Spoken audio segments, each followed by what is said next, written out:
Okay, let's see where we're at today. Hi. All right, looks like I'm live. Looks like everything's working, so we should be good. Okay, so I did not have much planned for today because I'm breaking things. I have a house full of people and I'm now like knocking stuff over, so that's fantastic. Anyway, hi everybody. So I didn't have much planned for today because I live in LA and there's a lot of things going on and it's kind of crazy here. I'm sure as many people have seen on the news. So I decided to do something easy peasy for today because we all need to take a little brain break and we can work on a little bit of art together. So I decided that I was going to grab some old pieces of fabric, of which I have many over here, and make some little amulets slash doodads, whatever. So that's what I'm doing today. Um, if for whatever reason, I know that I have lots of friends that are craft lives intersect in different ways, and that many of us are multi-craftual, and so a lot of times you will have certain things in your art supply box um, that might not necessarily be knitting or crocheting or that type of thing related. But I do know that many of the folks that I hang out with are also sewists. So, or do some kind of sewing in some form or fashion, or probably have some kind of fabric stash. So I'm going to give you some tips and tricks on what to do if you don't really have sewing projects where you get a lot of remnants or whatever. So hopefully this will help. Anywho, so first things first, if you happen to be a person who does not have a fabric stash, I can show you some ways to get different colors into your stash that maybe you might not have. So if you are somebody who sews and you have bags of these little doodads hanging out, then by all means go grab some. And I will show you what we'll be doing today. But if you are somebody who doesn't have a fabric stash, let me give you a couple tips. If you don't have a fabric stash and you want to make small little items like I'm going to do today, what you can do is you can contact different fabric companies. One of them in particular is Mood, but many other companies do this where you can get fabric samples. So a lot of times what will happen is, let's say I have a color palette going on in my fabric stash, and maybe I don't have a whole lot of navy blue or like browns or oranges or dark colors. What you can do is you can contact different places. I know Mood for sure does it because I do have some fabric bits from them. Sometimes they might have you pay per fabric remnant or sample. Other times you might be able to get a free selection if you are looking into getting a certain type of linen or whatever. I believe these linen pieces actually came from Instagrammer who makes clothing and sent me samples of the different types of linen that they use. So fabric samples are great, and it's also good too if you don't have a lot of patterns. But if you do have at least, here's some more. If you do at least have some white linen or a light colored linen at home, or even cotton fabric, just anything plain white, you can make your own colors. If you have acrylic paint or acrylic inks in your art supplies, that this is a piece that I did with acrylic ink, so is this, and so is this. Basically what I did was took a cookie sheet, a small cookie sheet, and would cut pieces of white fabric just in small pieces, and I would drip different acrylic inks on it, or I might drip the acrylic ink onto the cookie sheet, spray it with some water, and then stick fabric on top of it. And so you end up with painted fabrics. So I have, here's this piece. This one's a little bit stiffer because there's a lot of paint on it, but it's in blue and purple. This is a piece of cheesecloth that's lavender color. This was acrylic inks, and it's still soft. It's not super stiff or anything. And then I have this piece of just plain white cotton quilting. Yeah, I guess this would be quilting cotton, or it may even be a piece of monk's cloth that I have here that I went ahead and used acrylic inks on. And I actually went through, I took some of my grandmother's old textiles and just took pieces that I had cut off and used acrylic inks on these. So you can basically do it with anything that you have at home. If you have an old t-shirt, let's say, a knit fabric, or even if you have old wovens that you don't think you'll use for any just plain sewing, you can always paint them and use them for other projects. So I'm going to be using a combination of all of these things today. I'm also really big on using, if you see this here too, this little needle book I made with all of my painted fabrics and my painted cheesecloth.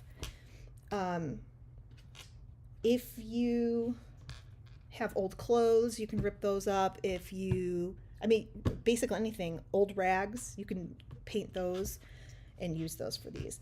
I have a combination here of painted fabric that I painted just plain white cloth. Like I said, this is the same fabric that this yellow piece is right here. That's a before and an after. So just a plain white piece of, I think this is monk's cloth.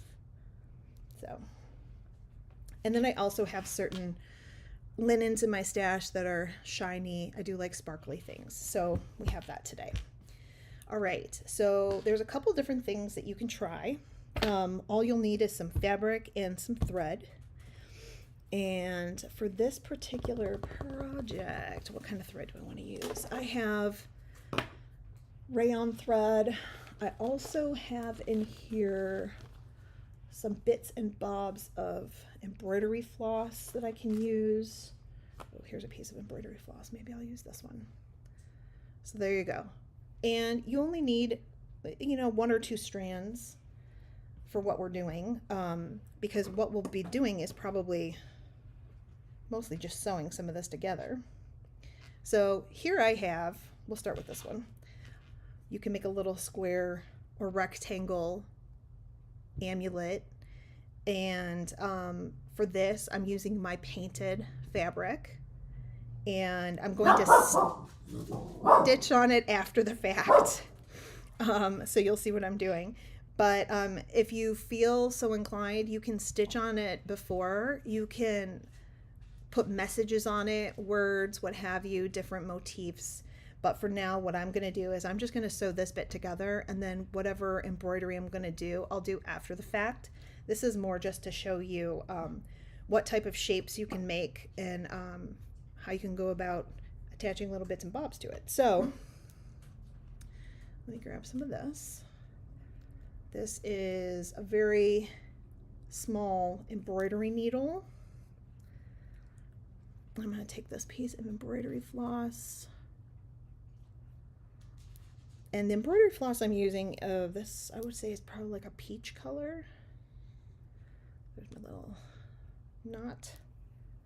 And because what I'm going to do is I'm going to sew the majority of this closed like this so I can encase my side seams here. You don't have to. If you want to have raw edges, that actually looks pretty cool. So I won't hold it against you if that's what you decide to do. So I'm just going to go ahead and do like a running stitch on the sides here. If you need to, you can also use whatchamacallit, a thimble, because some of this stuff is really tiny, and you know, you might not like poking into your fingers with a needle, which I've done many times over the past week. The other cool thing about these two, when you're making little bits and bobs out of fabric remnants, all of those pieces that are like precious to you, you can hang on to. So I save everything. Let's see here. I have, or what have you. That's stuff I do. Let's see here. You can put little messages in your amulets, like your little pendant here. You can put lavender in it so it smells nice. Stuff it with whatever you like. It is completely up to you. And what I'll do today is I'll show you a couple different shapes you can make that you can decorate in any way you feel.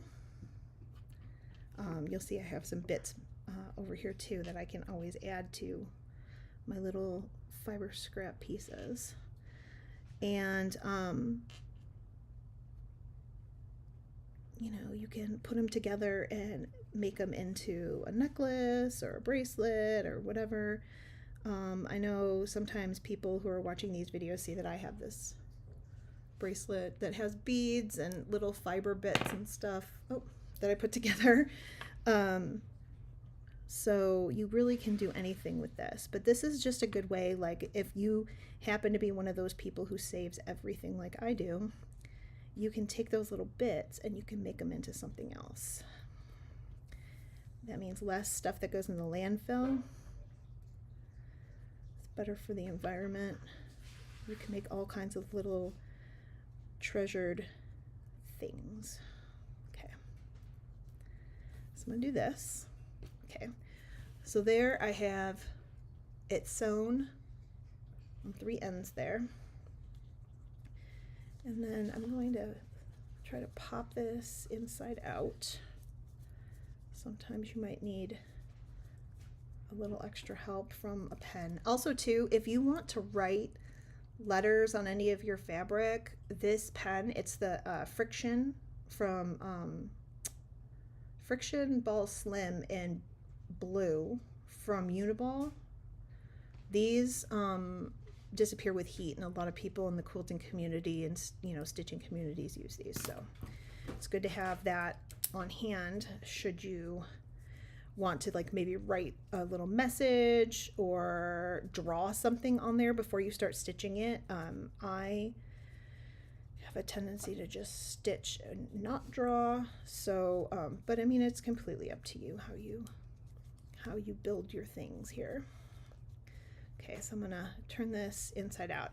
And if you're worried about whether your piece is, how do I want to say this? If your piece is going to be perfect, your seams, like what if I have a hole or I didn't put my stuff together very well? Let me see if I can find something sharp here, pointy. I need a little something here, so I can get this corner out. The cool thing is you can stitch on the outside of it too if you want to do like little mattress stitch or whatever as a design element. There we go. So there's my little thing, and of course I didn't tie off this. I'm gonna continue to use this thread. So what I'll do now is I am going to kind of fold this in, and I'm going to stuff some fiberfill in it. Actually, maybe I'll just put in some pieces of the quilt batting I have sitting right here because it's within arm's reach.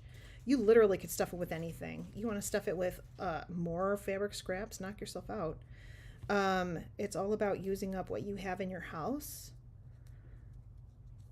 to make this stuff. So I fold all my little bits in, and I'm gonna slide this through here to the outside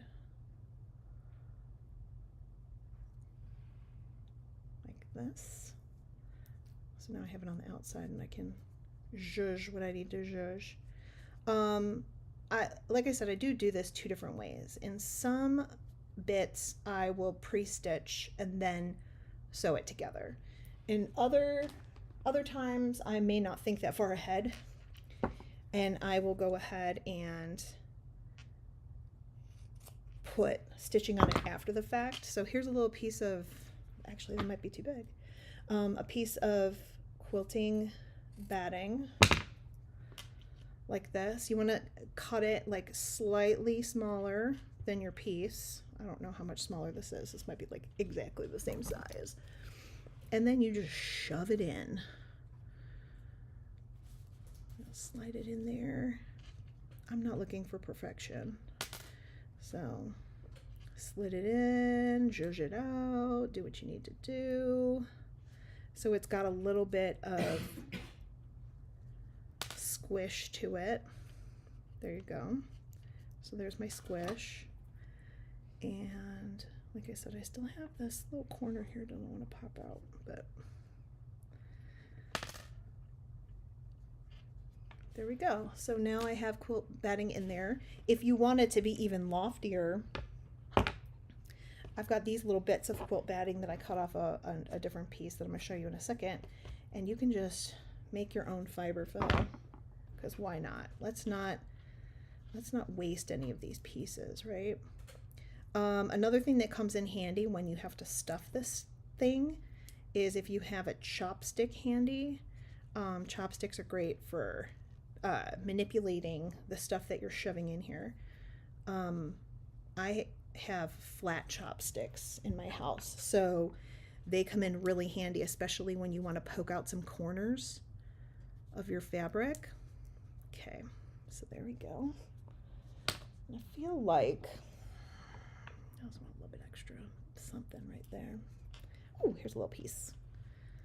Like literally just picking up pieces off of my thing here. Okay. Alrighty. So now what I'm going to do is I'm going to whip stitch the top. I've folded it in. I have stuffing inside it. Maybe I'll do this, see if I can make it so you can see a little bit better. So there's stuffing inside it. Here's the top. I'm just going to whip stitch it closed with this fabulous thread that seems to coordinate pretty well. It was like it was meant to be. Now, let's say I want this to be the top of my little amulet that I'm making. Oh, that's all fine and good. I can do that. There's a couple different ways you can attach something. So if you want to put it on a necklace, let me see if I can show you. Put that down there. So over here I have, okay, a couple ways you can do this. You can get some jump rings if you are one of those people that has jump rings in your house. I am one of those people who has jump rings in my house because I used to make jewelry quite a bit. These particular jump rings I'm attaching to this are not anything fancy. I do try to keep my fine metals to my metal jewelry. So this is just some rhodium that I've got going on right here. You can pick it up at any craft store, Michael's. They used to have them at Joann's, RIP. And if you have flat pliers or needle nose pliers or what have you, and let's say your jump rings are not fully closed, let me show you how that works. Okay, so I have two jump rings here, and because, you know, these are just cheapy rhodium jump rings, this one actually looks pretty good. You should get 2 pairs of needle nose pliers, and you should always test to make sure that your ends of your jump ring line up. I know it's kind of hard to get in close on this one, but you give them a wiggle. Never open a jump ring. So here's my jump ring. Never open a jump ring widthways. So don't stick your pliers in there and just pop it open. You don't want that. The way you open these up is to twist. so that you keep the ends in alignment, and then you move it this way. Okay, so this one's pretty good. And then I have another one here. Now I could put, this one's not really in alignment, so I'm going to wiggle this a little bit to make it just a little bit more aligned. Okay, now 2 sets of needle nose pliers will be helpful for that, or if you have some like flat pliers or something like that, you can get pliers at your local art store too. Okay, so my, oh, here it is. Okay, my thing. So what I'm planning on doing after the fact is I am going to use this thread, and I can attach jump rings on either side of the top, or I could put one in the center. For this particular one, I think I'm going to go on each side of the top, each corner. If your stuff starts poking out, just poke it back in with your needle. And I'm just going to do a really small stitch to seal this up on top here. Okay, now you can take a crochet hook and some thread, or even better, fishing wire, fishing line, and you can attach your thread to each corner or in the center, wherever you decide you want to put the thing that is going to attach it to your necklace slash bracelet slash whatever it is you plan on attaching it to. And you can crochet small loops on either side of the top, and when you crochet those loops, you would already have them adhered. So I have a very small line of stitches going across the top, and then I'm going to go back across the top, because I think when I do the around the outside, I'll do it in a different color. But I will grab the jump ring and just sew it to the top of this. So the way I'm gonna do this, so I'm gonna put one here and put one in that corner right there, so that way you can see what it is I'm doing. Then I'll hang both sides. I can either hang both sides with some crocheted thread, fishing line, whatever, or I can, you know, put a chain through it or something, depending on how I feel. So I'm gonna do this, and I want to make sure that my split in my jump ring is not where I'm going to start sewing. So try to maneuver it so it's kind of hanging down a little bit, and then just sew it on. And of course it's going to want to go right to that split, so move it around. I'm sure that's helpful that my face is right in the way of what you're looking at here. Give it a couple stitches.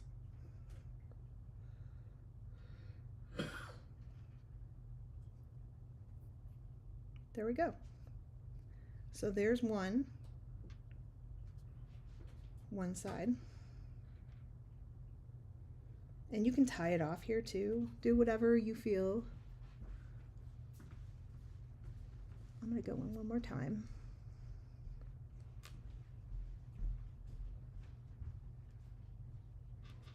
And that time I did a little knot. And now I'm going to go back across.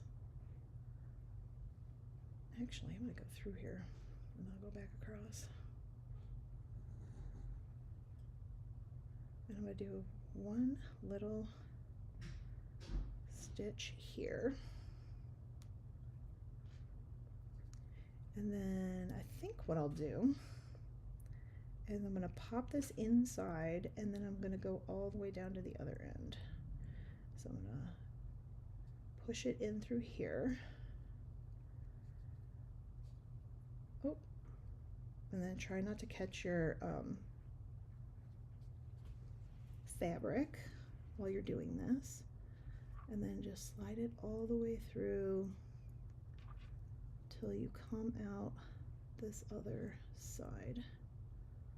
And if you need a thimble for that, that would be a good time to use one. Okay. Ooh. There we go.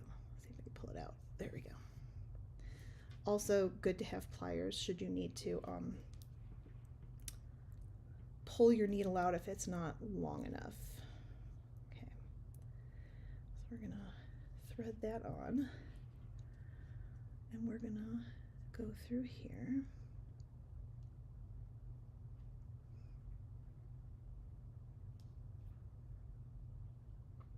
Like this.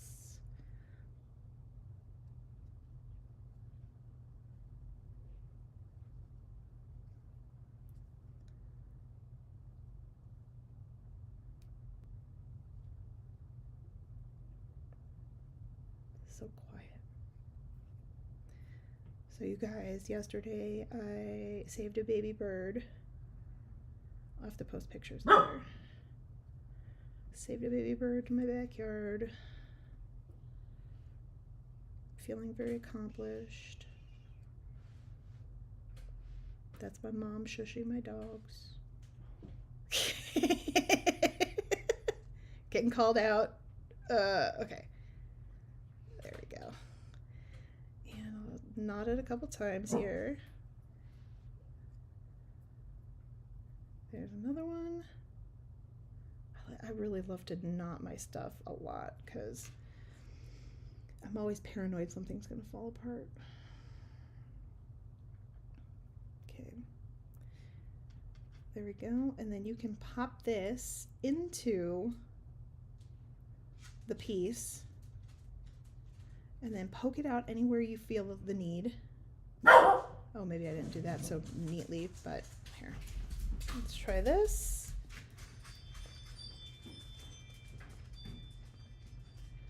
Like this.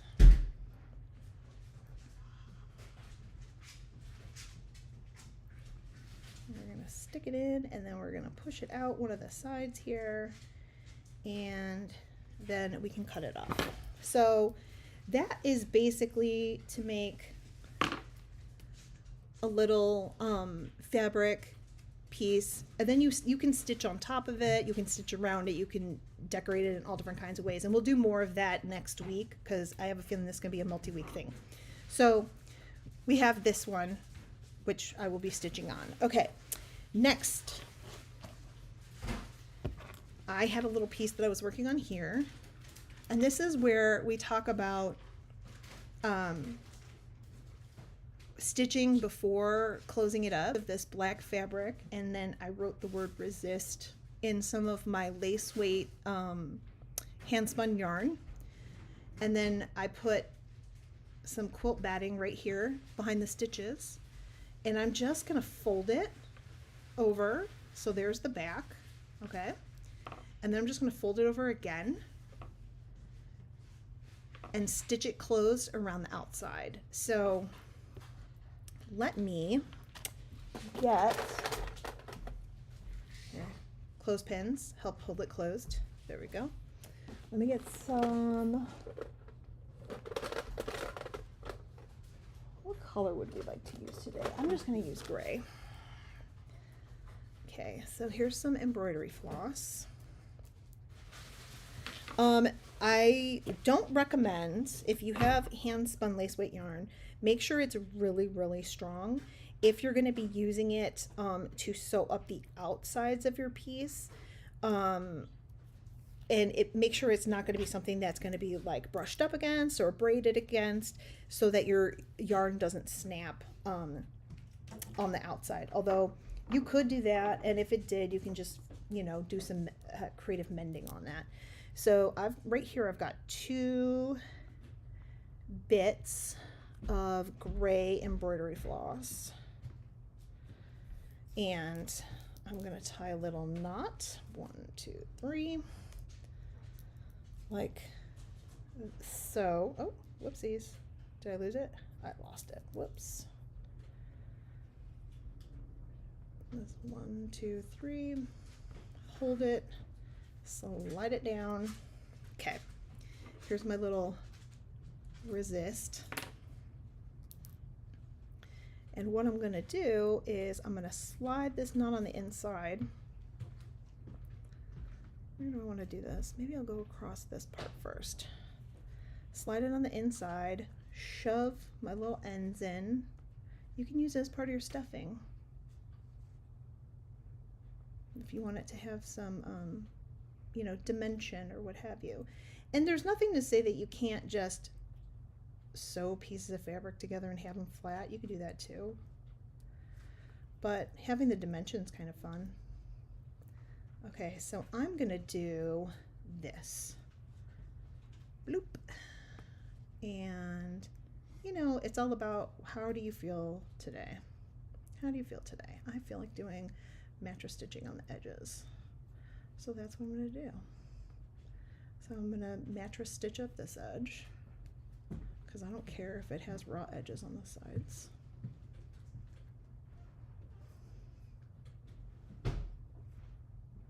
Do what you feel you want on yours.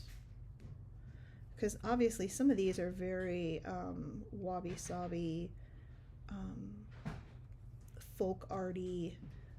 They're not meant to be. Oh, look, I broke that part. Let's see if we go down a little bit further. I'm not even going to take that out to fix it. I'm just going to do this. There we go.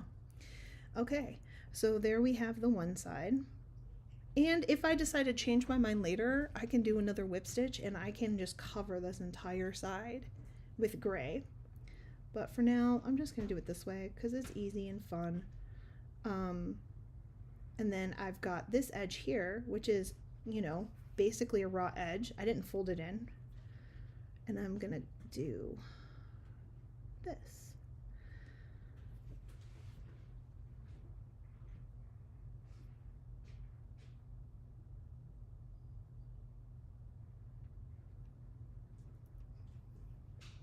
Make little X's.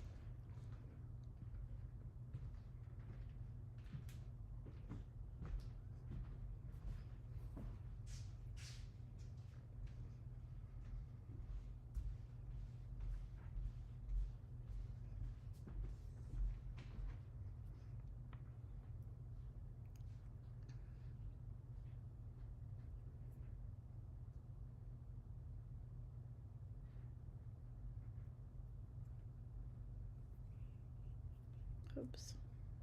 And of course, make sure you don't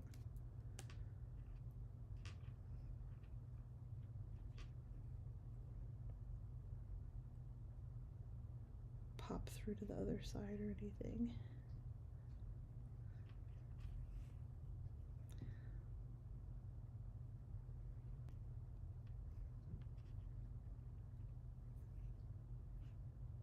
Like so.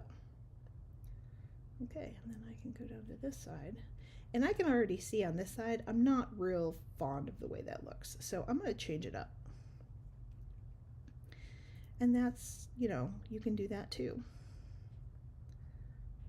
So because I didn't like the way that side looks, I am going to do this. And we're going to do a little whip stitchy stuff over here.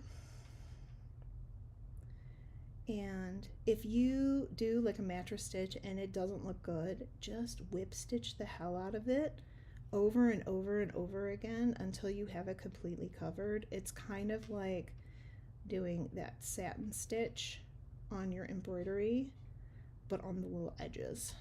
So I can go over these a million times. So there we go. So what I'll do later is I'll do some more satin stitch here and more satin stitch here, but now I have a little doodad that says that. Okay, let me put that aside. So we will perfect that and work on that some more, and I'll show you next week. And then one other bit that I want to show you is I have these cool things. I don't know if you can see them. Let me do this.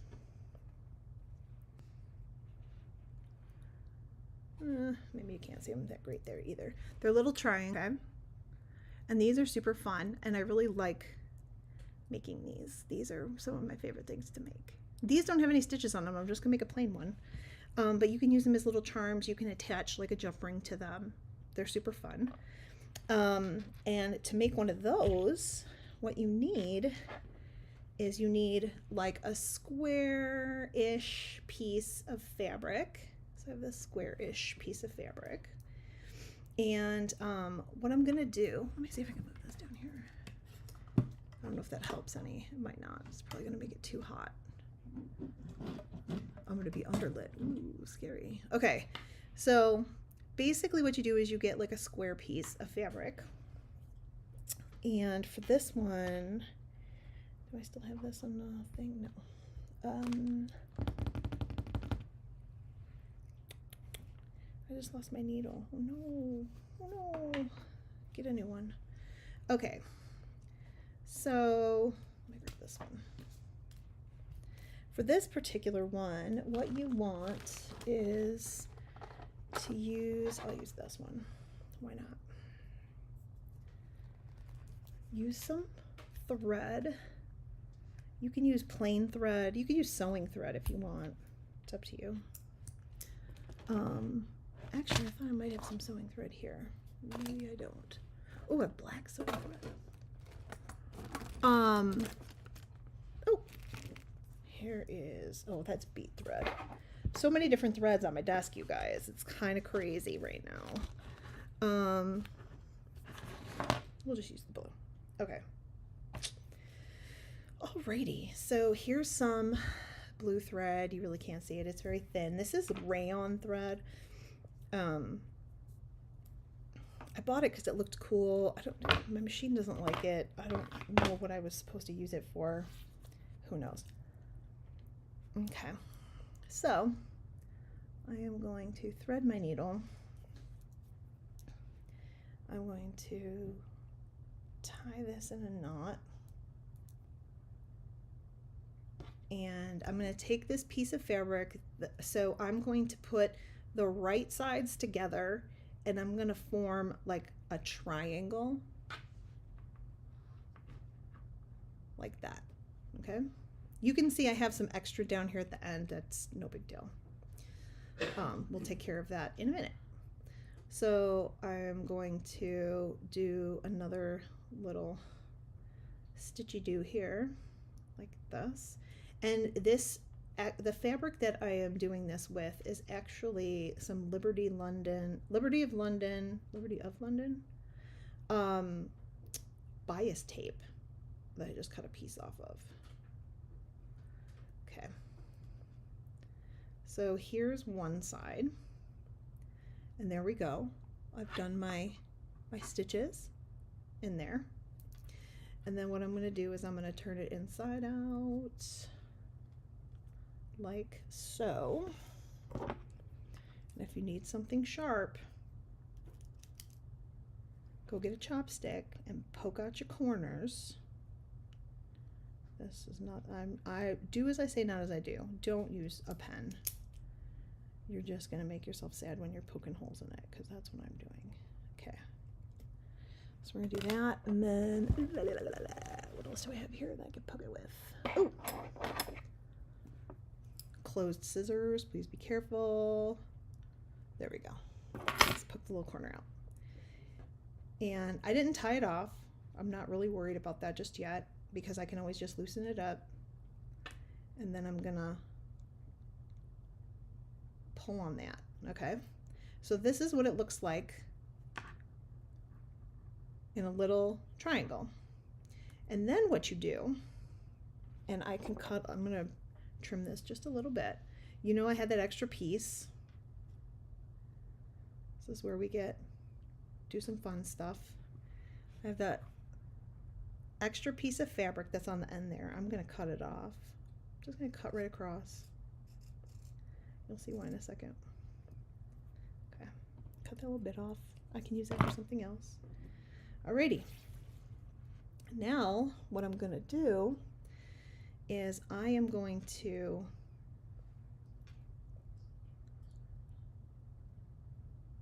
see if I can do this. and you end up with a little triangle when you stuff it. You can also do one of these.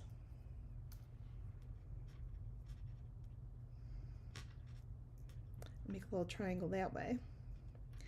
But for what I'm gonna do, I'm gonna do this. And also too, just so you're aware, you should make sure that you've stuffed it before you do anything. So, but you can basically fold it anyway. As long as you have your one angle, you're good. So here's some of my quilt batting. I'm just going to cut off a couple pieces. Here's a good corner piece that I can stuff in like this, like so. Get that sharp thing and really kind of plug it in there.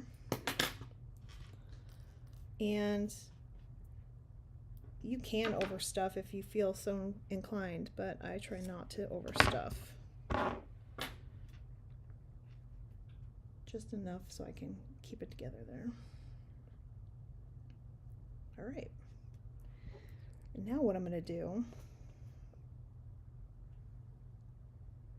is try to keep this seam on the inside here. You could fold it in on both sides. Just use your needle to fold it up and attach it like so. Okay, so now I'm gonna do one of these. I'm gonna have a little rough bit at the end, but that's cool, I don't care. These are not meant to be totally crazy. And when you're sewing up the one side, it's a good time to assess whether you want to stuff it some more, if you feel like you need more stuffing. You can whip stitch it, you can sew it any way you feel, depending on how you want your stitches to look.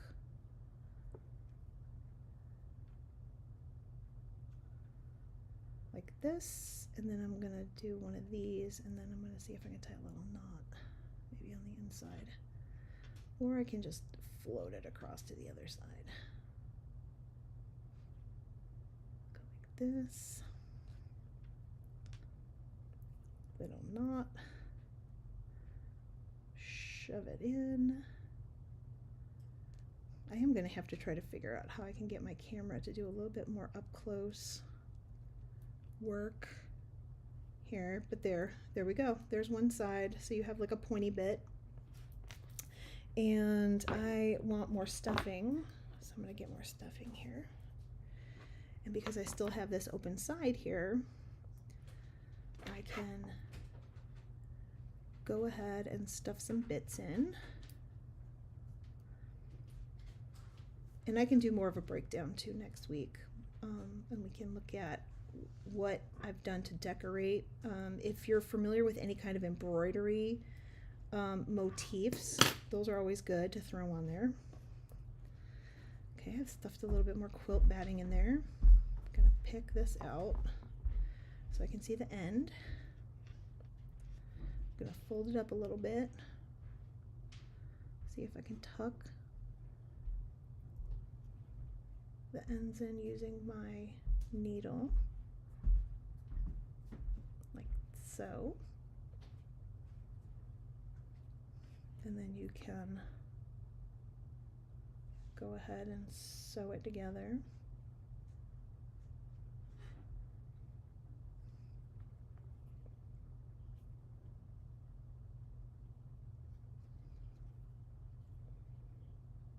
And keep tucking the ends in as you go.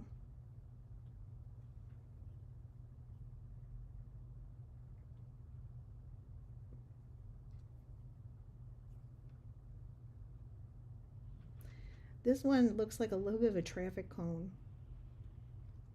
a designer traffic cone. So here you go. There's my little triangle. Of course, you know, like I said, I have these two, and they are you can make them different ways too. So like this one's more traffic coney, and what I can do is I can take the edges and decorate them with like little ruffles and do what have you, like anything that I feel so inclined to do. Oh, whoops. Let me show you one more thing you can do here. Do this real quick. And so these are just like the basic shapes. And then next week we can get into some ideas for decorating. Like I said, it's cool if you have fabric you've already done some sewing on. That's actually really good because then you have an extra element of design there. Okay, so here's my little traffic cone. The other way to do this is, let me see if I have another square here somewhere. I need a square. Let's take this dark gray. Cut a square.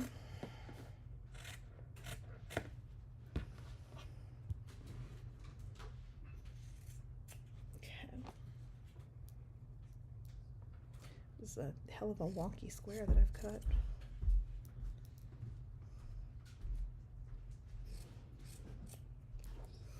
Hopefully I didn't make this too small. Anyway, another way you can do this is if you're gonna fold these ends together, and then you're gonna do the same thing we did with whatchamacallit, the here, this is how we can do it. Same thing we did with our pin loom squares, where you seam up the one side of the square and then you flip it over and you're gonna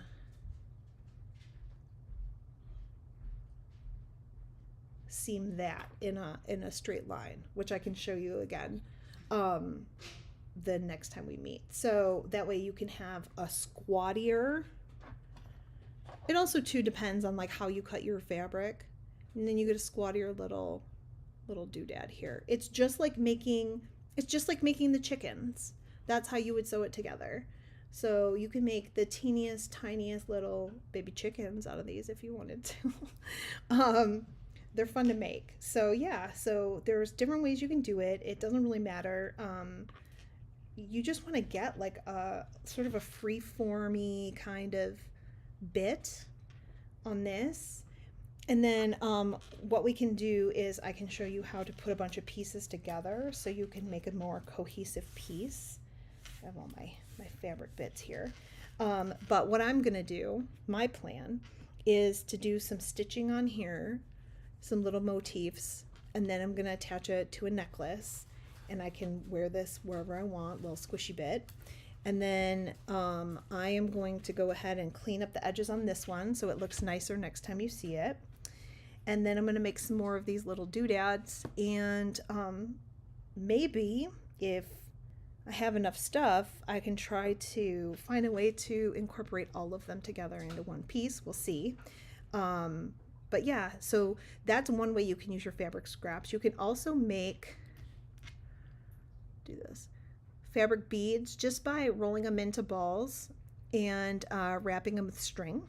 So I have a number of those too here that I may or may not use.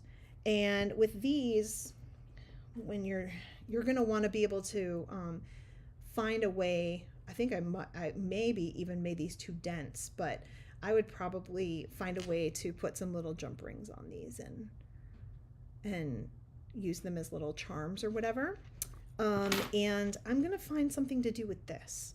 So keep an eye on this space, because I'm just gonna have little bits and pieces that we can make out of scraps or anything you have around your home. Also too, if you have any kind of plastic bits in your home I'm trying to see if I have anything here close by. I don't, but I have been known to take a Din Tai Fung bag and make little charms out of it and stuff them. So if you have like plasticky type bags, you can also sew those together to make a piece. So, and you can also use plastic for stuffing. It's entirely up to you how you want to do it. Another suggestion, if you want to play along at home, is if you know how to make a yo-yo. It's a quilting term where you take like a circle and then you make them into these like little stuffed doodads. These are overstuffed. These look almost like buttons. And my plan was to take these two and put them together and find a way to sew them together as squished together as like a bead. So that's another idea as well. So go ahead and go grab your little scraps and make some stuff, and next week we will find a way to put all of these things together. So that's it for now because I'm almost at an hour.